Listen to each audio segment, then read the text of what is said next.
აპრილში მარტთან შედარებით ცესხები გაძვირდა. ეროვნული ბანკის მონაცემებით გასულ თვეში ლარის ცესხების საშუალო საპროცენტო განაკვეთებით თვიურად მცირედით 5.54%-დან 15.71%-მდე გაიზარდა, თუმცა წლიურად გასული წლის აპრილთან შედარებით ლარის ცესხები ჯამურად 0.5%-ული პუნქტით არის გაიაფებული.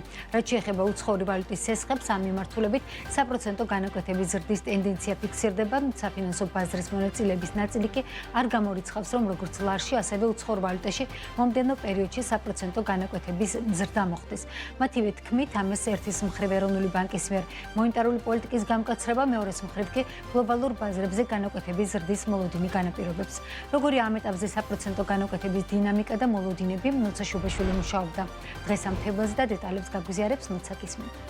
მინო მოგესალმები. თუ კი გასულ თვეებში ლარის ცესხების საპროცენტო განაკვეთები კლების დინამიკით ხასიათდებოდა, უკვე აპრილში ამ მიმართულებით მცირედი ზრდა ვიხილეთ.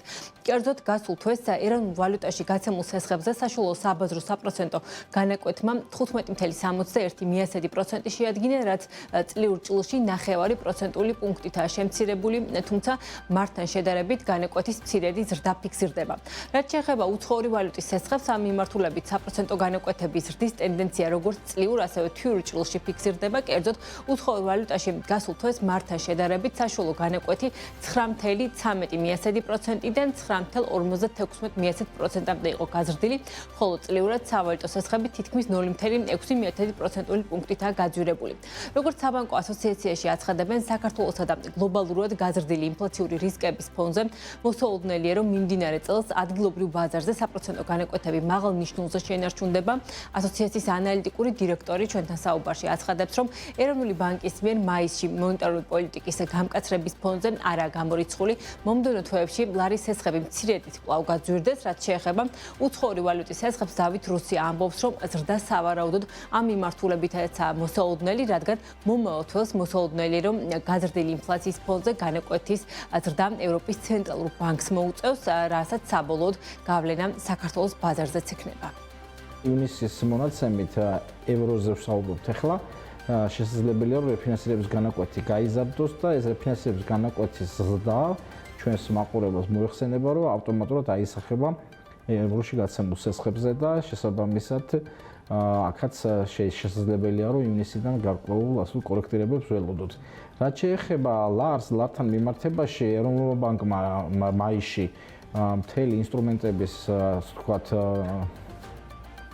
ნაკრები აამუშავა ერთდროულად, რამაც სავარაუდოდ თავის გავლენას, ასე ვთქვათ, ფინანსურ მაჩვენებლებზე და ჯამურ მაჩვენებლებზე უფრო მეტად მაის-ივნისიდან ხპოვებს ასახვას, შეიძლება იგივე მაჩვენებელი დარჩეს ლარის ცესხებზე, ან ოდნავ გაიზარდოს, რომელიც ხელშესახები არ იქნება. ჩვენ მეწილად ვფიქრობთ, რომ განაკვეთები მთელი წლის განმავლობაში სამწუხაროდ თუ ასე ვთქვათ ობიექტურად მაღალ მაჩვენებელზე დარჩება, რაც გარკვეულწილად გამოწვევა არის ქართული ეკონომიკისთვის და მეწარმეებისთვის.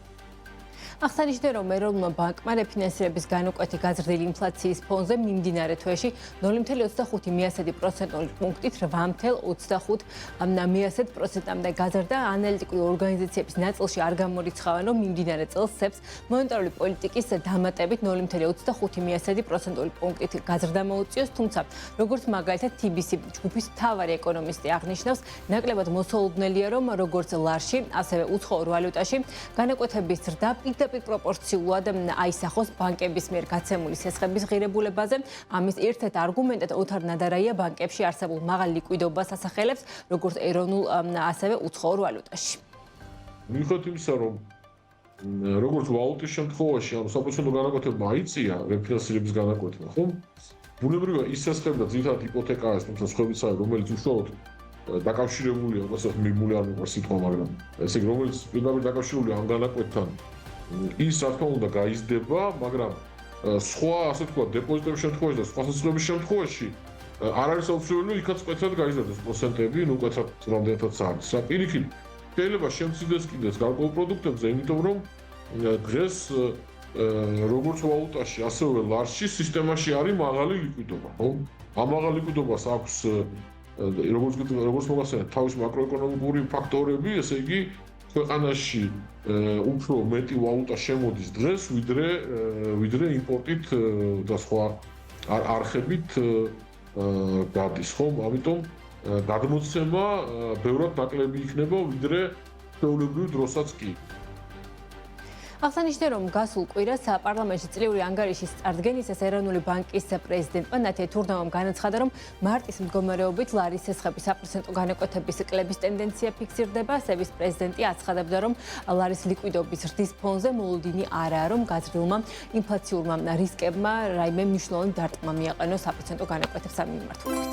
მადლობა ნოცა. გაზრდება თუ არა სესხები, რა მოლოდინია ბაზარზე, ნოცა შუბაშვილმა დაგვეცნა.